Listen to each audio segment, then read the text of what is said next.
आज भी मुझे याद है कि सुल्तानपुर के अंदर लक्ष्मी मेडिकल स्टोर था, उस पर मैं बैठा करता था।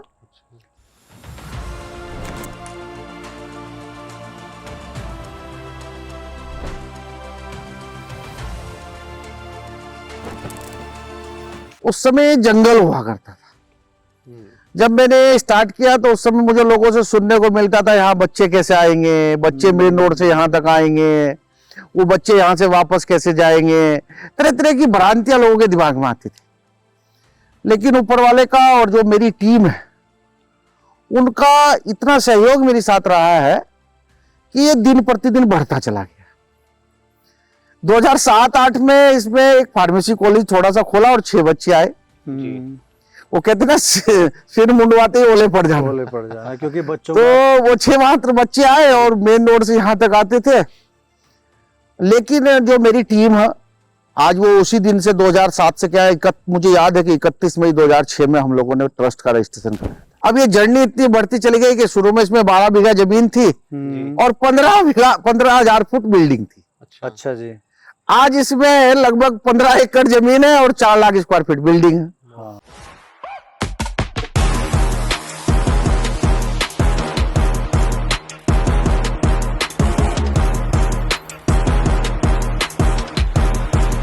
It's something which never like जो waste नहीं होता कभी, it's always needed and it's a basic need for every human. And जितना like हम medicines में development ला पाएंगे if we study subjects like these, उतना हम humanity को आगे ले जा पाएंगे and we'll have a better future. यहाँ मैंने एक हॉस्पिटल की स्थापना की और उसमें जो OPD है हमारी वो फ्री की।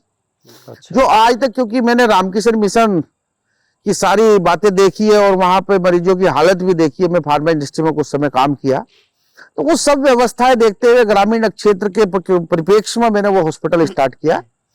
और उसमें 100 बेड का हॉस्पिटल है हमारा और उसमें पंचकर्मा भी है, एलोपैथी भी है और नेचुरोपैथी भी है। वो मल्टी फंक्शनल हॉस्पिटल है। एक बिल्डिंग बनाना आसान हो सकता है, लेकिन इंस्टीट्यूशन को इतने बड़े मुकाम तक स्थापित करने के लिए वो विश्वास लोगों में पैदा करना बहुत जरूरी होता है, और खास तौर पर एक एजुकेशनल इंस्टीट्यूशन के तौर पे आपने स्थापित बिल्कुल ये विश्वास कैसे आपने बनाया लोगों के अंदर कि लोग आप पर भरोसा करें, अपने बच्चों को भेजते हैं आपके पास? उन लोगों में विश्वास पैदा करने के लिए। और हम लोगों ने 2007 से 2012 तक भी जो बच्चे यहाँ अध्ययनरत रहे हैं उनके साथ कोई चीटिंग नहीं की है। उनके माँ बाप हमारे पास आज भी आते तो मैं आज भी व्यक्तिगत रूप में मिलता हूँ। मैं संस्थान के अंदर लगभग 3 से 4 घंटा डेली देता हूँ। वो इसीलिए देता हूं, कोई भी गार्जियन अगर आता है उसकी कोई भी समस्या है, क्योंकि मैं अपने सिर पे कोई अहंकार लेके नहीं चलता हूं। मैं एक साधारण व्यक्ति पहले भी था, साधारण व्यक्ति आज भी हूं और साधारण व्यक्ति जब तक भगवान ने मेरे को जिंदगी दी है इसी तरीके से साधारणता से काम करता रहूंगा। क्या होता है, कुछ लोग शॉर्ट टर्म गेम करते हैं, अभी आए एडमिशंस कर लिए। मैं इसके साथ साथ आपको एक चीज और भी ऐड करना चाहता हूं। बीच में जितने शिक्षण संस्थान है उन पे एक छात्रवृत्ति घोटाले का दाग भी लगा। हाँ, लेकिन लगभग हर कॉलेज से एक व्यक्ति जेल भी गया। दाग लगा। 2000 जब वो दाग लगा तो उसमें हमारा भी नाम आया। हम सच्चे थे, गार्जियन के साथ बात करके चलते थे, कोई हम लोगों ने किसी तरह का किसी भी बात को फ्रॉड नहीं किया, तो इसलिए भगवान ने हमारी सच्चाई को साथ रखा, हमें जेल जाने की नौबत नहीं आई। So you have to be learned according to that. What is the requirement of the field? What the things we are providing you on that side? Then you have to be learn the things again and again, repeat the things, do the practices, case studies. These are the part of the BBA program. The same thing when you go for the higher education, if you are asking for the MBA. Yes, ma'am. Then MBA program you have to be learn about the different specializations. We are providing the dual specialization. You can choose finance and HR. You can choose the HR and management, sales management. If you are a operation and the project management, you can choose any 2 programs. भाई एकलव्य आप नहीं बन सकते, अपना मोटा काट के नहीं ले सकते आजकल के बच्चे। लेकिन कम से कम जब हम उनके साथ भाव के साथ रहेंगे और उनको ये महसूस नहीं होना चाहिए कि मैं कस्टमर हूं, ये मेरी दुकान है। दुकान नहीं समझना। शिक्षा के क्षेत्र में हम काम कर रहे हैं तो सब लोगों को, हम लोगों को मिलजुल कर शिक्षा प्रदान करनी है। बाद के खास एपिसोड में आज हम मौजूद हैं श्री ओम यूनिवर्सिटी में, जो पहले कॉलेज हुआ करता था, लेकिन आज इन्होंने यूनिवर्सिटी स्थापित किया इसको। तो हमारे साथ मौजूद हैं यूनिवर्सिटी के चेयरमैन मुनीष सैनी जी। आपका बहुत स्वागत है जिंदगी जिंदाबाद में। आपका बहुत बहुत धन्यवाद कि आप जो शिक्षा के क्षेत्र में या जिंदगी जिंदाबाद करके आपने एक ये कार्यक्रम चलाया है और जिसमें सभी लोगों को आप इंट्रोड्यूस कर रहे हैं। मैं प्रत्येक समाज के व्यक्ति की ओर से और शैक्षणिक जो भी शिक्षा का हमारा क्षेत्र है, क्योंकि शिक्षा में मैं बहुत लंबे समय से काम कर रहा हूँ, तो उसके लिए आपका बहुत बहुत धन्यवाद। सैनी जी, हमारा उद्देश्य ये था कि जो हमारे आसपास छोटे छोटे सपने बुनकर बड़ी बड़ी कहानियां जो लोग लिख रहे हैं, हमारा परम कर्तव्य है कि हम वो कहानियां लोगों तक पहुंचाएं ताकि लोग मोटिवेट भी हो। तो आपने शुरुआत कैसे की? क्योंकि शुरुआत मुझे लगता है बहुत छोटी शुरुआत आपकी हुई थी और आज इतना बड़ा आपने स्थापित किया इसको। ये सबसे पहले हम लोगों ने सत्र 2007-8 से स्टार्ट किया। ये मात्र एक कोर्स के साथ में स्टार्ट हुआ था और उसका अप्रूवल आने में बहुत देर हो गई और 6 बच्चे थे इसमें प्रथम। 6 बच्चे? हाँ, उत्तराखंड टेक्निकल यूनिवर्सिटी के साथ में प्रथम इसका बैच आया था 2007-8। क्या कोर्स था वो समय? एक ही कोर्स था, खाली B pharmacy course. B pharmacy. तो बी फार्मेसी मैंने स्टार्ट किया और मुझे ये कहने में कोई सरप्राइज नहीं है और मैं अभी भी उस बात को ध्यान रखता था, क्योंकि ये जो हमारा संस्थान है लगभग मेन रोड से 700-750 मीटर अंदर जी। अब तो यहाँ चारों तरफ कॉलोनी हो गई है। उस समय जंगल हुआ करता था। जब मैंने स्टार्ट किया तो उस समय मुझे लोगों से सुनने को मिलता था, यहाँ बच्चे कैसे आएंगे, बच्चे मेन रोड से यहाँ तक आएंगे, वो बच्चे यहाँ से वापस कैसे जाएंगे, तरह तरह की भ्रांतियां लोगों के दिमाग में आती थी। लेकिन ऊपर वाले का और जो मेरी टीम है उनका इतना सहयोग मेरे साथ रहा है कि ये दिन प्रतिदिन बढ़ता चला गया। 2007-8 में इसमें एक फार्मेसी कॉलेज थोड़ा सा खोला और 6 बच्चे आए। वो कहते ना सिर मुंडवाते ही ओले पड़ जाना, क्योंकि बच्चों तो वो 6 मात्र बच्चे आए और मेन रोड से यहाँ तक आते थे। लेकिन जो मेरी टीम है आज वो उसी दिन से 2007 से क्या है, मुझे याद है कि 31 मई 2006 में हम लोगों ने ट्रस्ट का रजिस्ट्रेशन कराया था। तो तभी से मेरे साथ जुड़े हुए हैं और आज तक हमारे संस्थान के साथ में वो लोग जुड़े आ रहे हैं जी। 2008-9 में उन लोगों का एक मेरे पास प्रस्ताव आया और उन सब लोगों ने कहा कि यहाँ पूरे क्षेत्र के अंदर पोस्ट ग्रेजुएट एमबीए का कोई भी गर्ल्स के लिए कोई कॉलेज नहीं है। अच्छा जी। तो वो गर्ल्स के लिए हम लोगों ने यहाँ एक एमबीए स्टार्ट किया। धीरे धीरे जर्नी आगे बढ़ती चली गई जी। फिर डिप्लोमा, क्योंकि मेडिकल स्टोर बहुत थे, हमारी जो टीम है उस टीम ने पूरा मार्केट सर्वे किया और सर्वे करने के बावजूद यहाँ के बच्चे उस समय में देखता था साउथ जाते थे। अच्छा जी। डिप्लोमा फार्मेसी कोर्स जो उन्होंने 2009-10 में स्टार्ट किया और 9-10 में ही उसकी साथ में, क्योंकि इंजीनियरिंग का उस समय देखा करते थे, डिप्लोमा इंजीनियरिंग पॉलिटेक्निक बच्चे आईटीआई जाते थे, डिप्लोमा इंजीनियरिंग में जाते थे, तो 9-10 में ही 5 ब्रांचों के साथ में डिप्लोमा इंजीनियरिंग स्टार्ट किया। अच्छा। फिर 11-12 में मैंने देखा यहाँ बीएड कॉलेज आसपास नहीं था जी। तो 11-12 में बीएड कोर्स स्टार्ट किया। उसके बाद कुछ टाइम के लिए हम लोगों ने उसको ही क्वालिटी में कन्वर्ट किया, क्योंकि मेरी शुरू से बात रही है किसी भी काम को करना है तो उसको पूर्णतः और पूरे डेडिकेशन के साथ करना है। तो उन सभी कोर्सों को हम लोगों ने एक तरीके से क्वालिटी की साइड हम लेके गए। इसी का परिणाम है आज यहाँ पर कोई भी, आप चाहे हमारे बाबा पूजनीय पतंजलि का रिसर्च सेंटर हो, चाहे एकम्स हो, चाहे एलकम हो, जितनी भी रिनोल्ड फार्मेसी की कंपनीज जो रिकॉग्नाइज्ड, उनके अंदर आप जाएंगे तो हमारा बच्चा, चाहे एकेडमिक की बात हो, फार्मेसी का बच्चा हमारा वहां आपको ओम का मिलेगा। कभी हम लोगों ने दूसरी बात नहीं अपनाई, गलत रास्ता नहीं अपनाया। क्या होता है कि भाई प्लेसमेंट देना है, किसी कंपनी से कांटेक्ट कर लिया और कांटेक्ट करने के बाद बच्चों का प्लेसमेंट करा दिया, मार्केट में उसको प्रोपेगेंडा करके दिखा दिया। लेकिन वो मैंने कभी अपनी टीम के साथ में और मेरे दिमाग में कभी वो बात नहीं आई। और हमारे सभी जगह आप बच्चे देखेंगे तो सब बच्चे हमारे आपको फार्मेसी के मिल जाएंगे। अभी मैंने इंजीनियरिंग के लिए भी महिंद्रा में बात की, टाटा में बात की, बहुत सारे रुद्रपुर से मेरे यहाँ कैंपस प्लेसमेंट करने आए, सिडकुल में है, यहाँ से आए कुछ लोग। अभी मेरे को एक लड़की थी हमारे यहाँ फार्मेसी में, शिवानी, आजकल वो सिक्किम में है। अच्छा जी। अभी 4-5 दिन पहले मेरे पास फोन आया कि सर कुछ फार्मेसी के बच्चे चाहिए। अच्छा। तो एक प्रशांत है भाई हमारा यहाँ, वो मेरे पास आया कि शिवानी बात करना चाहती है। मैंने उनसे बात की तो उससे बिटिया को मैंने कहा, कह रहे सर हमें बच्चे दे दीजिए, क्योंकि आप हमने जब सर्च किया तो फार्मेसी में आपका नाम ऐसा है कि आप मैं वहीं की स्टूडेंट हूं, मुझे मालूम है। जी। भाई उसके बाद फिर हम लोगों ने 14-15 में मैं आयुर्वेदा की ओर गया। 14-15 में हम लोगों ने GNM डिप्लोमा का एक कोर्स है नर्सिंग का, उसको स्टार्ट कराया। फिर जब उसकी साइड गए तो थोड़ा सा इंटरेस्ट क्रिएट हुआ। जी। फिर हम लोगों ने 15-16 में एक यहाँ पर, क्योंकि पूरा क्षेत्र के अंदर हॉस्पिटल नहीं था, बाबा रामदेव का था इतना बड़ा, वहां लोग बाहर जाते हुए बड़े बड़े वही सोचते हैं। तो यहाँ मैंने एक हॉस्पिटल की स्थापना की और उसमें जो OPD है हमारी वो फ्री की। अच्छा। जो आज तक, क्योंकि मैंने रामकिशन मिशन की सारी बातें देखी है और वहां पे मरीजों की हालत भी देखी है, मैं फार्मा इंडस्ट्री में कुछ समय काम किया, तो वो सब व्यवस्थाएं देखते हुए ग्रामीण क्षेत्र के परिप्रेक्ष्य में मैंने वो हॉस्पिटल स्टार्ट किया। और उसमें 100 बेड का हॉस्पिटल है हमारा, और उसमें पंचकर्मा भी है, एलोपैथी भी है और नेचुरोपैथी भी है। वो मल्टी फंक्शनल हॉस्पिटल है। ये BMS लाने के पहले की बात। BMS लाने से पहले। हाँ। उसके बाद फिर 16-17 में हॉस्पिटल बन गया तो टीम ने एक सजेस्ट किया कि सर हम लोग आयुर्वेदा का कॉलेज खोल लें। फिर हम लोगों ने आयुर्वेदा स्टार्ट किया, BMS कोर्स 60 सीट की साथ में, और उसको बहुत अच्छे तरीके से चलाया।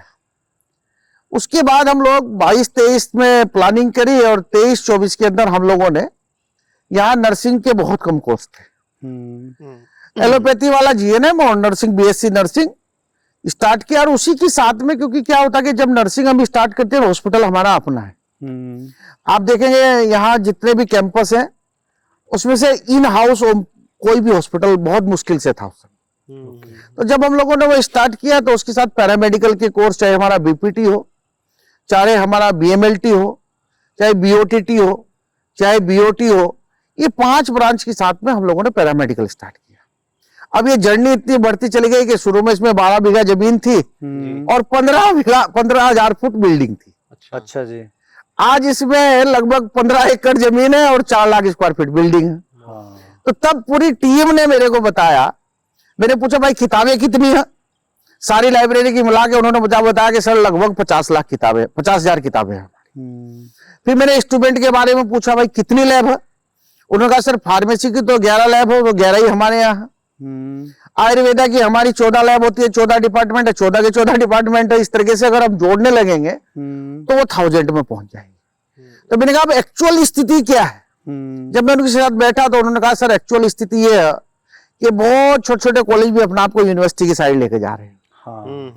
तो अब हम लोग इसको एक विश्वविद्यालय यहाँ स्थापित कर दे जिससे यहाँ के बच्चे अच्छी तरीके से शिक्षा ग्रहण कर सके। तो तब हम लोगों ने इसको अपने जो भी उसका प्रोसेस होता है, यूनिवर्सिटी का प्रोसेस लगाया, विश्वविद्यालय के प्रोसेस को स्टार्ट किया और हम लोगों को 3 जुलाई 2025 में हमारा गजट पास हो गया।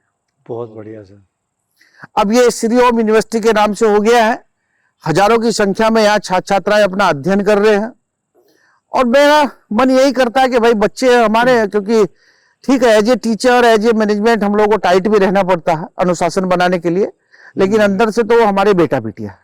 अच्छा, जिस दिन सर आपने एक कोर्स से शुरुआत की 6 बच्चों से, उस दिन कभी सोचा था कि ये एक यूनिवर्सिटी भी बन जाएगी, एक दिन जाके यूनिवर्सिटी बनेगी? सच बताऊं ना, मैंने कभी नहीं सोचा था। ये पूरा श्रेय मैं अपनी टीम को देता हूँ। मैं तो आपको सिर्फ एक बात बता सकता हूँ कि मेरी बाउंड्री वाल है, इस बाउंड्री वाल के अंदर आज भी एक जो बीच का कोलम है उसमें प्लास्टर नहीं मैंने कराया। मैं सोचता हूँ कि कभी भी आदमी को अहंकार नहीं आना चाहिए। और जब एक कोर्स से ये स्टार्ट किया था तो आज भी मैं अगर कभी अहंकार की बात आती है तो उसको देख लेता हूँ, मुझे याद आ जाता है कि ये 6 बच्चों से कैसे स्टार्ट हुआ था। तो मैं उस अपनी स्थिति को ध्यान में रखता हूँ और मेरी सफलता का एजुकेशन के अंदर, शिक्षा विभाग के अंदर, शैक्षणिक कार्य के अंदर सबसे बड़ी मेरी सफलता यही है कि जो लोग उस समय मेरे साथ जुड़े थे, चाहे उसमें डॉक्टर सुप्रिया सिचान हो, चाहे उसमें नेहा अग्रवाल हो, चाहे उसमें डॉक्टर उपेंद्र हो, चाहे उसमें डॉक्टर नकुल गुप्ता हो, चाहे उसके अंदर डॉक्टर ML श्रीवास्तव हो, ये सब लोग पुराने मेरी टीम के थे। मुझे आज ध्यान है, हाँ मेरे साथ है। अब क्या है कि थोड़ा सा कभी कभी आदमी का डेजिग्नेशन चेंज हो जाता है, वो कभी हमारी एडवाइजरी बॉडी में है, कभी अब हमारी एकेडमिक काउंसिल में है, या कभी हमारे जो डायरेक्टर लेवल पे है। तो जब आदमी उसका बढ़ता चला जाता है तो उसको लगता है। मैं तो इवन उनको बोला भाई बोर्ड ऑफ गवर्निंग में भी आप ही लोग आ जाओ। मैं तो एक समाज सेवक की तरह काम करता हूं और समाज सेवा की तरह आगे बढ़ता रहूं, तो वही मेरे लिए सबसे बड़ी बात है। अच्छा, पहले पारिवारिक पृष्ठभूमि आपके बिजनेस से रही है? हाँ बिल्कुल, मैं फार्मा इंडस्ट्री से था। अच्छा। मैं 89 में 8th का स्टूडेंट था। आज भी मुझे याद है अच्छा। कि सुल्तानपुर के अंदर लक्ष्मी मेडिकल स्टोर था, उस पर मैं बैठा करता था। सुल्तानपुर। अच्छा, आपकी जो शुरुआती पढ़ाई या हुई आपका पैतृक गांव? मेरा पैतृक गांव तो यहाँ मुकरपुर पड़ता है। अच्छा जी। लेकिन पापा हमारे 86 में सुल्तानपुर चले गए थे। जी। अच्छा जी। तो सुल्तानपुर में हम लोगों का भाई थे, लक्ष्मी मेडिकल स्टोर के नाम से एक मेडिकल स्टोर, क्योंकि उस समय जब वो मेडिकल स्टोर खुला तो इधर कनखल देश रक्षक पे एक मेडिकल स्टोर होता था, दुर्गा मेडिकल स्टोर, और लक्सर में आप जाएंगे तो राज एंड कंपनी और निर्मल मेडिकल स्टोर होता था। बीच में मेडिकल स्टोर देखने को बहुत कम मिलते थे। 89 में मैंने स्टार्ट किया, वो भाई साहब ने स्टार्ट किया, तो फिर 89 में धीरे धीरे मेरा भी उसमें इंटरेस्ट बढ़ता गया, मैं उस पर बैठता गया। फिर हम लोगों ने परिवार के सभी सदस्यों का एक डिसीजन हुआ। 95 के अंदर हम लोगों ने पारस ड्रग डिस्ट्रीब्यूटर, पारस मेडिसिन एजेंसी करके हरिद्वार में होलसेल का एक स्थापना कर दी। अच्छा जी। वहां मेडिसिन का काम चलता रहा। 2001 में हमारा उत्तराखंड बन गया। जब 2001 में उत्तराखंड बन गया तो हम लोगों को अपॉर्चुनिटी मिली, यहाँ C&F बनने लगी। 7-8 कंपनियों की C&F ले लिया हम लोगों ने। 2004 में मैंने वो सब कुछ परिवार को देकर एक यहाँ संस्थान है हमारा, कुंती नमन माता जी के नाम से एक संस्थान की स्थापना की। कुंती नमन। अच्छा, वो भी आप ही का है? अब भाई उसको मतलब परिवार के लोग देखते हैं जी। उसकी स्थापना की। तो बच्चे बड़े होते चले गए। फिर 2006 में ऐसा लगा कि भाई कुछ टेक्निकल कोर्स अलग से होने चाहिए। तो 2006 में हम लोगों ने यहाँ पर ओम सोशल की स्थापना की, और फिर ये ओम ग्रुप ऑफ कॉलेज 2007-8 में फर्स्ट बैच हमारा है। अच्छा, इस बात को इस तरह से समझा जा सकता है कि आप मेडिकल इंडस्ट्री को काफ़ी समय से देखते आए और फार्मा इंडस्ट्री को बेसिकली, और उसके बाद उत्तराखंड बनने के बाद बहुत बड़ी संख्या में यहाँ इंडस्ट्री स्थापित भी हुई। आपका विचार ये था कि यहाँ के बच्चों को उनकी शिक्षा के हिसाब से उस तरीके से तैयार किया जाए ताकि उन्हें रोजगार आसानी से मिल सके लोकल में। मेरा पैतृक गांव मुकरपुर पड़ता है जी। तो ऐसा लगता था कि अपने जो पैतृक हमारे गांव है उनको ध्यान में रखकर, उन बच्चों की स्थिति को देखकर, पूरे क्षेत्र की स्थिति को देखकर ऐसा लगता था कि एक यहाँ फार्मेसी कॉलेज होना चाहिए, क्योंकि जो बच्चे हैं वो रोजगार परक हो जाएंगे। भाई मैं फार्मा इंडस्ट्री से, ठीक कहा आपने, आज उसका मेरे जो छात्र छात्राएं हैं उनको लाभ मिलता है। मैं बहुत सारी एबर्ट, कैडिला, एकम, सिप्ला, इफ्का, जितनी भी रिकॉग्नाइज एकम्स, जैसा मैंने बताया कि मैं एक दिन गया रिसर्च सेंटर में पूजने गुरुजी के, वहां मेरे 5-4 स्टूडेंट मुझे मिल गए। एक हमारा स्टूडेंट था पांडे, वो एक दिन में एबर्ट के एक मैनेजर से मेरी बात हो रही थी बहुत दिनों बाद, उसने बताया जी पांडे हमारे पास। अभी मैंने देखा कि बहुत सारे बच्चे हमारे बाहर भी, आउट ऑफ इंडिया भी गए। तो उन बच्चों को जब हम लोग मिलना होता, अभी मैंने एक उन लोगों का एक ग्रुप बनवाया, तो उस ग्रुप से मुझे बहुत सारी जानकारियां मिली, क्योंकि प्रोस्पेक्टस बना। तो प्रोस्पेक्टस के लिए अभी जब यूनिवर्सिटी का प्रोस्पेक्टस बना तो जो हमारा एडमिशन और प्लेसमेंट सेल वाला, तो उसने कहा सर एक इसमें कॉलम प्लेसमेंट का भी होना चाहिए। तो मैंने उनको इंस्ट्रक्शन दिया कि जो ईमानदारी का है, भाई तुम 2007 से आज तक का पूरा डाटा उठा लो, बच्चों से कांटेक्ट कर लो, जितने बच्चे आपको उसमें मिल जाएंगे। एलुमिनी मीट करके एक मीट कर लो, या फिर एलुमिनी करके एक ग्रुप बना लो, और ग्रुप बना के उन बच्चों से एक्चुअल स्थिति पता कर लो। उन बच्चों ने ग्रुप में डाली तो बहुत सारे बच्चे ऐसे जो हमारे बाहर भी काम कर रहे हैं, क्योंकि वो समय याद आता है जैसे आपने पूछा अभी 6 बच्चों वाला, 2007 वाला। और फिर ऐसा हुआ कि जब हम लोग 2008 में गए, सेकंड काउंसलिंग हमारी हुई, तो 60 के 60 बच्चे हमारे पास पूरे हो गई थी उस साल। हाँ, तो उस समय सब हमारे टीचर्स का, हमारे जो मैनेजमेंट के साथ काम करते थे, उनका उत्साह बढ़ा आगे। तो आज उसका परिणाम ये मिला कि श्री ओम विश्वविद्यालय बन गया है। सर, बहुत कम लोग ऐसे होते हैं जो इस जर्नी को, इस सफर को तय कर पाते हैं जो आपने किया। मेडिकल स्टोर हमने भी देखे, दादा मेडिकल स्टोर में बैठे, उनके पिताजी बैठे, बच्चे भी आज मेडिकल स्टोर में बैठे, वो वहीं से बाहर नहीं निकल पाते। और आपने एक मेडिकल स्टोर से शुरुआत करके C&F से लेके फार्मा कॉलेज से लेके एक यूनिवर्सिटी बना दी। तो आपकी प्रेरणा आप सबसे ज्यादा लाइफ में किसे मानते हैं कि जिसने आपको हमेशा प्रेरित किया हो, जिसको देखकर आप चले हो कि नहीं मुझे ऐसे आगे बढ़ते ही जाना है? देखो, सबसे पहले प्रेरणा मिलती है अपने माँ बाप से। माँ बाप सबसे बड़े टीचर होते हैं जी। आज भी आप देखते हैं कि मैंने अपना हॉस्टल बनाया तो कुंती नमन के नाम से बनाया। मेरी माता जी का नाम कुंती था, अच्छा। वो अब नहीं है, उनका स्वर्गवास हो गया था, तो उन्हीं के नाम से मैंने बनाया।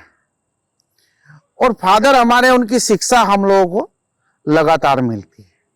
अभी भी लगभग उनकी एज 94 ईयर्स हो गई है, तो हम लोगों को उनसे बहुत कुछ सीखने को मिलता है। अच्छा जी। और दूसरा, भगवान की देन होती है, और सबसे बड़ी बात उसमें जो सहयोगी बनता है। मैं डिप्लोमेटिक तरीके से नहीं कह रहा हूं, मैं बहुत सारे इंटरव्यू लोगों के देखता हूं। जी जी जी।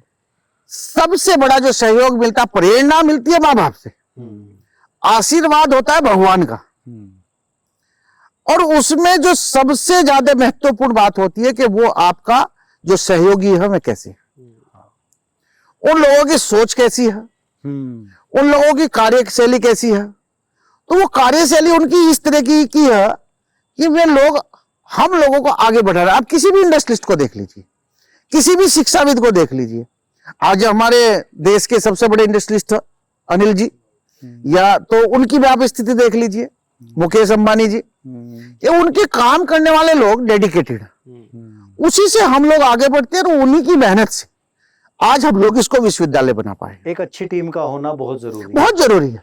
सर, एक बहुत इंपॉर्टेंट मेरा प्रश्न है। एक अभी आपने बताया पूरी जर्नी के बारे में, एक बिल्डिंग बनाना आसान हो सकता है, लेकिन इंस्टीट्यूशन को इतने बड़े मुकाम तक स्थापित करने के लिए वो विश्वास लोगों में पैदा करना बहुत जरूरी होता है, और खास तौर पर एक एजुकेशनल इंस्टीट्यूशन के तौर पे आपने स्थापित बिल्कुल। किया। ये विश्वास कैसे आपने बनाया लोगों के अंदर कि लोग आप पर भरोसा करें, अपने बच्चों को भेजते हैं आपके पास? मैंने आपसे बताया कि 2007 से 2012 तक लगातार हम लोगों ने कोर्स ओपन किया जी। 2012 से और 2016 तक 4 साल हमारे ऐसे गए हैं कि उन लोगों को जागरूक करने के लिए, उन लोगों में विश्वास पैदा करने के लिए। और हम लोगों ने 2007 से 2012 तक भी जो बच्चे यहाँ अध्ययनरत रहे हैं उनके साथ कोई चीटिंग नहीं की है। उनके माँ बाप हमारे पास आज भी आते, तो मैं आज भी व्यक्तिगत रूप में मिलता हूं। मैं संस्थान के अंदर लगभग 3 से 4 घंटा डेली देता हूं।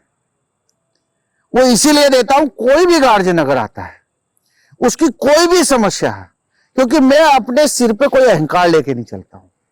मैं एक साधारण व्यक्ति पहले भी था, साधारण व्यक्ति आज भी हूं, और साधारण व्यक्ति जब तक भगवान ने मेरे को जिंदगी दी है इसी तरीके से साधारणता से काम करता रहूंगा। और जब आप लोगों से मिलते हैं और लोगों से मिलने के बाद उनकी बात बताते हैं और आप सच्चाई का रास्ता अपनाते हैं, क्या होता है, कुछ लोग शॉर्ट टर्म गेम करते हैं। अभी आए, एडमिशंस कर लिए, मैं इसके साथ साथ आपको एक चीज और भी ऐड करना चाहता हूं। बीच में जितने शिक्षण संस्थान है उन पे एक छात्रवृत्ति घोटाले का दाग भी लगा। हाँ, लेकिन लगभग हर कॉलेज से एक व्यक्ति जेल भी गया। दाग लगा। 2000 जब वो दाग लगा तो उसमें हमारा भी नाम आया। हम सच्चे थे, गार्जियन के साथ बात करके चलते थे, कोई हम लोगों ने किसी तरह का किसी भी बात को फ्रॉड नहीं किया, तो इसलिए भगवान ने हमारी सच्चाई को साथ रखा, हमें जेल जाने की नौबत नहीं आई। यही आप समझ सकते हैं कि हम छात्रों के साथ बिल्कुल भी कोई गलत काम नहीं करते, ना छात्रों के लिए बुरा सोचते हैं, ना छात्रों के लिए बुरा करते हैं। तो उन लोगों का व्यक्तिगत विश्वास हमारे पर है, जो हमारे टीचर है व्यक्तिगत विश्वास उनके ऊपर है, तो कैसे फिर वो लोग ऐसे कर लेंगे? अच्छा, ये जो जर्नी आपकी रही ये इतनी ही आसान रही जितना आप हमें बता रहे हैं? बीच में ऐसे चैलेंजेस भी आए कि आपको कभी ऐसा लगा हो कि नहीं हो पाएगा, या किसी भी एफिलिएशन में या कोई नया कोर्स शुरू करने में कोई इस तरह की बाधा आई? मार्केट में कॉम्पिटिटर भी बहुत आ चुके हैं। नहीं, मेरे साथ वो इसलिए नहीं आई कि मेरी जो टीम थी वो पहले उसका अध्ययन करती थी। अध्ययन करने के बावजूद हम लोगों ने कभी ना, मैंने देखा बहुत सारे संस्थानों में नेम प्लेट चेंज करने का काम चलता है।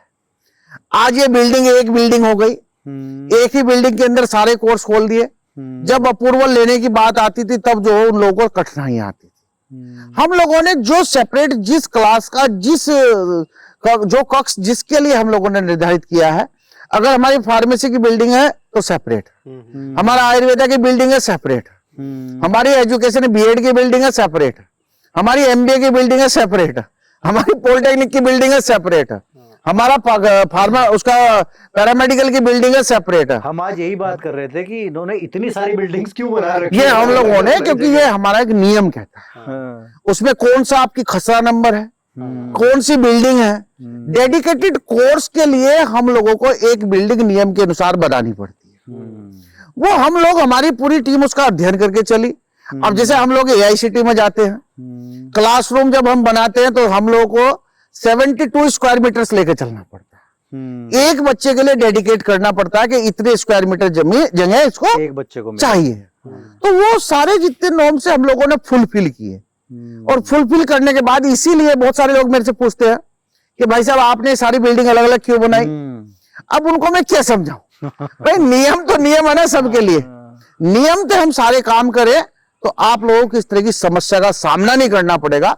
इसीलिए जैसे हम लोगों ने विश्वविद्यालय के लिए प्रोसेस स्टार्ट किया, सेकंड फेज में श्री ओम विश्वविद्यालय का सबसे पहले, उनको ऐसा भी हम लोगों की पहली विजिट हुई, सेकंड विजिट कराने की भी हम लोगों के सामने नौबत नहीं आई, पहली विजिट के अंदर ही विश्वविद्यालय स्थापित हो गया। क्योंकि आप नियम कायदे से चल रहे थे तो हाँ, नियम तो ध्यान रखना चाहिए।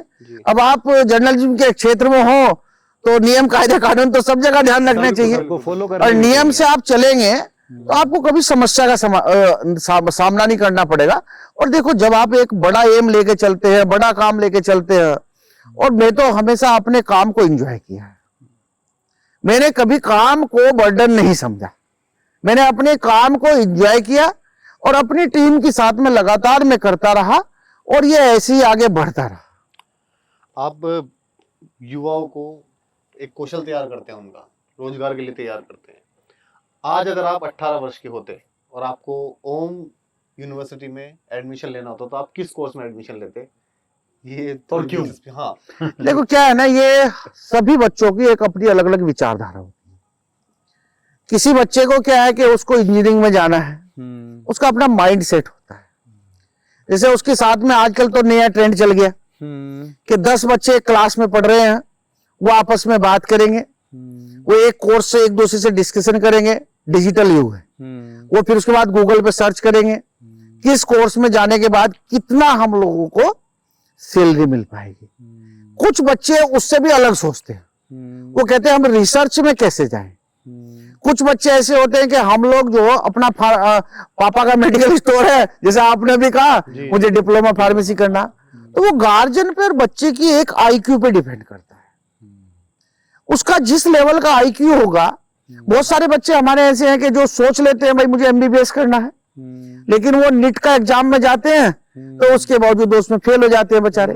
जब वो उसमें फेल हो जाते हैं तो सेकंड ऑप्शन वो लेते हैं मुझे डेंटल में जाना है, थर्ड ऑप्शन वो लेते हैं मुझे आयुर्वेदा में जाना है। लेकिन आज की डेट में आयुर्वेदा सेकंड नंबर पर आ गया है, क्योंकि एक गजट अभी पास हो गया है कि आयुर्वेदा के जो डॉक्टर्स हमारे बनते हैं वो भी अब माइनर और मेजर ऑपरेशन कर सकते हैं। अच्छा, पहले वो नहीं कर सकते थे सिजेरियन, लेकिन अब उन लोगों को और उनको एलोपैथी मेडिसिन भी प्रयोग में लाने का एक गजट पास हो गया। अच्छा कि इनिशियल फेज पे वो एलोपैथी मेडिसिन प्रयोग कर सकते हैं। तो इसलिए द्वितीय नंबर पे अब BMS आ गया, थर्ड पे जाके डेंटल आ गया, और फोर्थ पे जाके बहुत सारे कोर्स हो गए हैं। लेकिन कुछ बच्चे ऐसे होते हैं जिनके गार्जियन बाहर रहते हैं, जैसे USA है, USA में रहते हैं, तो वहां पर मेडिसिन प्रिस्क्राइब्ड करने का जो अधिकार है वो भी फार्मेसी को है।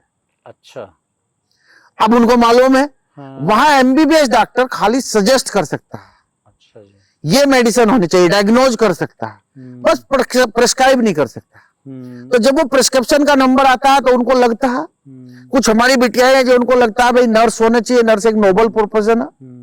तो वो बच्चों का अपना अपना तरह तरह का सोचना होता है। जब बच्चा एक वयस्क स्थिति में आ जाता है, जैसे आपने पूछा जब 18 साल के होते, तो जब वो वयस्क स्थिति में आ जाता है तब वो अपने करियर के लिए सोचना शुरू कर देता है। अब करियर में कुछ बच्चे ऐसे हैं कि वो कहते हैं यार मुझे तो 20,000 मिल जाए मेरा काम चल जाएगा। कुछ बच्चे ऐसे मुझे हायर स्टडी में जाना है, तो वो हायर स्टडी वाले कोर्स को सिलेक्ट करते हैं। जो बच्चे ऐसे होते हैं कि मुझे यही से काम चलना, तो उसी तरह के कोर्स को सिलेक्ट करते हैं। तो वो अपने माँ बाप से सजेशन लेकर तरह तरह के कोर्सों में आते हैं, उनके अलग अलग भाव होते हैं। अच्छा, पहले आपका जो कॉलेज था वो एक यूनिवर्सिटी से एफिलेटेड था, अब आप प्रॉपर एक यूनिवर्सिटी बन गए हैं, अब आप अपने खुद के कोर्सेज डिज़ाइन और रन कर पाएंगे।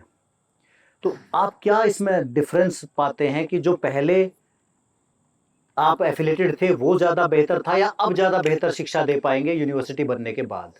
देखो, आप ऑनेस्टी के साथ में चलेंगे, दोनों बातें ठीक है, लेकिन यूनिवर्सिटी बनाने का मेरे माइंड में तो इसलिए आया है क्योंकि अब नेशनल एजुकेशन पॉलिसी हो गई। जो नेशनल एजुकेशन पॉलिसी है उसमें वही संस्थान सर्वाइव करेगा जिसमें 5000 स्टूडेंट हो, अच्छा जी। अगर उसको आप अध्ययन करें। अब क्या है कि एक कॉलेज चलाते हुए 5000 स्टूडेंट करना बहुत बड़ा टास्क। बिल्कुल। हाँ, लगभग नामुमकिन, क्योंकि मतलब वो नामुमकिन तो नहीं limited नहीं, नामुमकिन नहीं आप कह सकते, बड़ा टास्क। तो यूनिवर्सिटी होने के बाद एक तो हम अच्छे से बच्चों को एनईपी के बारे में जो हमारी नेशनल एजुकेशन पॉलिसी बनी है उस पॉलिसी को एडॉप्ट कर सकते हैं। और अभी भी कुछ कोर्सेज में तो, क्योंकि मेरा सभी के साथ में अनुभव रहा है, नहीं मेरा पहले जितने भी एआईसीटी के कोर्स थे तो वो उत्तराखंड टेक्निकल यूनिवर्सिटी से थे, जो डिप्लोमा लेवल के कोर्स थे तो उत्तराखंड टेक्निकल बोर्ड से थे, जो हमारे मेडिकल से रिलेटेड थे वो हमारे हिम्मती नंदन मेडिकल यूनिवर्सिटी से थे, जो आयुष थे वो आयुष विश्वविद्यालय से थे, जो बीएड था वो यहाँ की जो रेगुलर यूनिवर्सिटी बनी श्रीदेव सुमन उससे था। तो मेरा तो अनुभव सबके साथ में अच्छा रहा। आप सबके साथ में अच्छे चलेंगे, वो आपके साथ में ठीक रहेंगे। आपके दिमाग में भावना दूसरी होगी कि खाली मुझे डिग्री बाहर भेजनी है, तब कुछ नहीं आप शिक्षा में कर सकते। कांट की हांडी 1 या 2 बार चढ़ा सकते हैं आप, तीसरी बार टूट जाएगी। क्योंकि जो आपने विश्वास की बात कही है, अगर हमारे बच्चे को प्लेसमेंट नहीं मिलेगा, एक बगार्जन पैसे लगा कर जाएगा, उसको प्लेसमेंट नहीं मिलेगा, और उसे प्लेसमेंट अगर नहीं मिलेगा तो फिर उसका बच्चे आना खुद बंद हो जाएंगे। एक बार आप बच्चे को बुला लेंगे, 2 बार बुला लेंगे, तीसरी बार बुला लेंगे, हाँ। लेकिन चौथी बार बच्चा नहीं आएगा फिर। तो मैंने तो ये देखा है कि फीस भी आपकी बहुत नॉमिनल है। एक डी फार्मा के बच्चे से हम अभी बात कर रहे थे, उसने कहा जी 60,000 ही है बस 1 साल की। तो क्यों लूट खसोट मचानी? वही बात आ गई ना डेडिकेशन वाली। हाँ, बिल्कुल। भाई मेरे पूरा डिपार्टमेंट मेरा रन हो रहा है, अगर 240 बच्चे 120 बच्चे मेरे वहां के रहते हैं, 60,000 के हिसाब से भी आप कैलकुलेट करते हैं तो उतना पैसा आ जाता है कि आराम से आप फार्मेसी को रन कर सकते हैं। मेरा ध्येय स्टार्टिंग से नहीं रहा कि मैं पैसे कमाने में लगूं, मेरा ध्येय ये रहा, क्योंकि मेरी टीम का भी ध्येय है कि हम एक अच्छी शिक्षा यहाँ पर बच्चों को प्रदान कर सके और नॉमिनल एक फीस ले लें उनसे। भाई हम लोग बढ़ा चढ़ाकर उनसे फीस लेंगे तो उनको ऐसा लगेगा कि यार लूट खसोट हो रही है। और दूसरा, मैं एक गरीब का बच्चा हूं, मुझे मालूम है गरीबत क्या होती है। जब 2 रुपए 25 पैसे हम लोग इंटर कॉलेज में अपनी फीस दिया करते थे तो मुझे मालूम है ना फीस कैसे दी जाती है, कितनी समस्या आती है। उस सारी समस्या को ध्यान में रखकर ही हम लोग फीस का निर्धारण करते हैं। ठीक है, बड़े बड़े लोग, हमारे यहाँ भी बच्चे पढ़ रहे होंगे, वो फीस आराम से दे सकते हैं, लेकिन जो बेचारा ग्रामीण पृष्ठभूमि का बच्चा है, 60% बच्चे को उस 60,000 फीस को देने के लिए भी 2 इंस्टॉलमेंट बनवानी पड़ती है। अच्छा, अगर कोई और गरीब पृष्ठभूमि से हो तो उनके लिए भी कोई स्कॉलरशिप या कोई इस तरह की आप? हाँ, मेरी वेबसाइट पर आप जाके देख सकते हैं कि जो मेरिटोरियस स्टूडेंट उनके लिए हम लोगों ने अपने ट्रस्ट से एक छात्रवृत्ति का एक स्कॉलरशिप, उसको जैसे हम लोग जब पढ़ते थे बीच में तो ट्रेंड अलग आ गया था, बट अब क्या है कि जो जब हम पढ़ते थे जो बच्चा ब्रिलियंट होता था, जिस बच्चे के एक 70% से 80% से ऊपर मार्क्स आते थे, तो उसको एक ऑनरिज्म के रूप में एक पैसा दिया जाता था, उसको प्रोत्साहित किया जाता था, उसको लगता था, दूसरे बच्चों को भी लगता था यार इसको मिला मुझे नहीं मिला। तो आज हम लोगों को वो प्रथा हम लोगों ने पहले वाली अपने विश्वविद्यालय के अंदर अपनाई है और मैंने बाकायदा वेबसाइट पे उसको डिस्प्ले कराया है कि किस लेवल पे किस बच्चे को कितनी प्रतिशत छूट मिल सकती है। वो भी आपका बिल्कुल ओपन है? ओपन है वो, उसमें मैं कोई चोर बाजारी वाली बात नहीं। अभी मैं परसों बैठा था तो मेरी टीम ने मुझे एक सजेशन दिया, सर जितनी हमारी बिटियाएं हैं वो दूर से आती, बिटिया को घर से निकलना, पढ़ना, जाना, उसके लिए बड़ी समस्या की बात है आज के युग में भी। ठीक है, अब लोग निडरता से हमारी बिटिया आगे बढ़ रही है, तो उसके लिए भी मुझे एक सजेशन दिया अभी इन लोगों ने कि सर 30 जून तक जब तक हमारे प्रवेश चलते इनको 15% जो बच्चा एडमिशन लेगा आगे उसको 15% प्रथम फीस में छूट देने का निर्णय लो आप, इन बच्चों से जो हायर स्टडीज में जाएंगे, जो हायर स्टडीज में जाएंगे। तो वो हम लोगों ने डिसीजन लिया, उसको भी हम लोग डिस्प्ले कराने वाले हैं।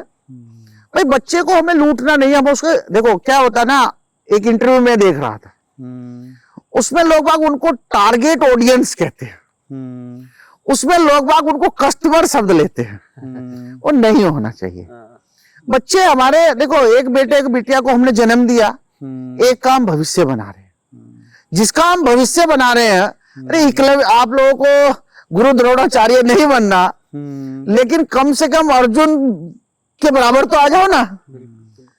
भाई एकलव्य आप नहीं बन सकते, अपना मोटा काट के नहीं ले सकते आजकल के बच्चे, लेकिन कम से कम जब हम उनके साथ भाव के साथ रहेंगे, और उनको ये महसूस नहीं होना चाहिए कि मैं कस्टमर हूं, ये मेरी दुकान है। दुकान नहीं समझना, शिक्षा के क्षेत्र में हम काम कर रहे हैं, तो सब लोगों को, हम लोगों को मिलजुल कर शिक्षा प्रदान करनी है। और एक ज्ञान ही ऐसी चीज है जो कोई भी व्यक्ति, मैं तो अपने छात्र छात्रा को बताता हूं, पैसा, धन, दौलत, भाई, लड़की, बाबू, चाचा सब बढ़ जाएगा दुनिया में, लेकिन ज्ञान तब बटेगा जब आप मन से चाहे। और कहते हैं ज्ञान तो बांटने से और बढ़ता है। वो आप समझते हैं, मैं बहुत सारे टीचरों के साथ बैठा हूं, जैसे शॉर्पनर से हम पेंसिल छीलते हैं, जब हम पेंसिल छील के लिखते हैं तो उसकी राइटिंग शार्प होती है। ऐसे ही ज्ञान को जितना आप बांटेंगे, जितना ज्ञान का आप अध्ययन करके मार्केट में डिलीवर करेंगे, उतना ही आपकी बुद्धिमत्ता बढ़ती चली जाएगी। अच्छा, आजकल एक चीज और देखने को मिल रही है, खासतौर से देहरादून जैसे हमारी राजधानी उत्तराखंड की है, नशे भी इस तरह की समस्या को आप फेस करते हैं, या कभी आपके यूनिवर्सिटी में जो लोग, इस तरह के बच्चे दिखाई दिए? भाई जो लोग अपने बच्चों को कस्टमर समझते हैं, जो खाली उनको पैसा कमाने का जरिया मानते हैं, उन लोगों के यहाँ मोस्टली होता है। मेरे को भी 2007 से आज 2026 आ गया, लगभग आप समझ सकते हैं कितने साल मेरे को जर्नी हो गई है। इसीलिए मैंने सवाल पूछा, ये भी लंबी एक भी बच्चा आज तक मेरे कैंपस में इस स्थिति में मुझे नहीं मिला है। ये बहुत बड़ी ये बात है। परमात्मा की देन है। मुझे सबसे बड़ी खुशी मिलती है जब मैं अपनी कुर्सी से उठकर बाहर आता हूं, मेरे पुराने स्टूडेंट मिलते हैं, उनकी बात छोड़ दीजिए, वो तो दंडवत प्रणाम करते हैं। आजकल के स्टूडेंट भी जब मैं बाहर निकलता हूं तो पैर छू के प्रणाम करते हैं। उनके अंदर एक शर्म है, वो तभी तक रहेगी जब हम उनको कमर्शलाइज नहीं करने। बिल्कुल सही बात। अब उनको कमर्शलाइज कर देंगे हम तो उसके बाद कुछ मिलना ही नहीं है, क्योंकि कुछ लोग इसमें आए, पैसा अर्जित करना उनका काम है। पैसा अर्जित करना शिक्षा से काम नहीं होता। समाज को एक अच्छा आदमी आपको प्रदान करना, उसका सामाजिक भी और उसका अध्ययन का भी, उसका सर्वांगीण विकास करना एक संस्थान का काम होता है, मूल कर्तव्य होता है। बिल्कुल, क्योंकि आप सिर्फ एक बच्चा ही नहीं, आप इस देश का एक जिम्मेदार नागरिक, एक परिवार को एक जिम्मेदार व्यक्ति बनाकर दे रहे हैं, जो आगे चल के अपना परिवार भी बढ़ाएगा, पैसे भी कमाएगा, अपना परिवार का पालन पोषण भी करेगा, एक बेहतरीन इंसान भी बनेगा। वो देश का भविष्य है हमारे। हाँ, सब कहते हैं, हम लोग भी बोलते हैं, लेकिन उनके साथ देश का भविष्य बनाने के लिए मेहनत तो करनी पड़ेगी ना। मेहनत करनी पड़ेगी। तो वही मेहनत श्री ओम विश्वविद्यालय कर रहा है, मेरी टीम कर रही है। बहुत शुभकामनाएं। मैं तो अपनी टीम को आपके माध्यम से बहुत बहुत शुभकामनाएं देना चाहता हूं, और उनका आभार भी प्रकट करना चाहता हूं कि एक छोटा सा संस्थान स्टार्ट हुआ, आज उसे विश्वविद्यालय का रूप उनकी मेहनत ने दिया। बहुत शुभकामनाएं आपको, और हम उम्मीद करते हैं कि क्षेत्र के युवा आपके इंस्टीट्यूशन का लाभ लेंगे, सफल होंगे, भविष्य अच्छा होगा उनका, और आपकी यूनिवर्सिटी खूब तरक्की करे, ऐसी हमारी शुभकामनाएं आपको। और इसी ईमानदारी के साथ, इसी जुनून के साथ, इसी नियत के साथ। बिल्कुल। और मुझे सबसे अच्छा पूरे सेशन का ये लगा कि आपका बच्चा कभी कोई नशा नहीं करता पाया गया, क्योंकि ये व्यक्तिगत मुझे चिंता रहती है कि बच्चे को मैं देखता हूँ देहरादून या बड़े शहरों में, बच्चे नशे में किस तरह से आज डूबे हैं। आप मेरे छात्रों से मिले हो आज? हाँ, मिलने के बाद आपको मालूम हो गया होगा, अच्छे छात्र लगे, क्योंकि क्या है कि बच्चे लगे, कितने बच्चे आपको मिले हैं। आप कभी भी मेरे हॉस्टल में जाके देखें, हाँ जी, आप कभी भी हमारे किसी लैब में आके देखें, तो हम लोगों को, क्योंकि हमारा ध्येय नहीं है, तो हमारे छात्र छात्राओं से मिलने के बाद आपको पता चल गया होगा कि हम लोग किस तरीके से शिक्षा प्रदान कर रहे हैं। ये बहुत शुभकामनाएं सर आपको, आपके बच्चे और अच्छी जगह जाएं और आपका इंस्टीट्यूट, यूनिवर्सिटी और तरक्की करे और ज्यादा कोर्सेज आप लेके आए, हमारी यही शुभकामनाएं आपके लिए। बहुत बहुत धन्यवाद थैंक यू आपका। सर।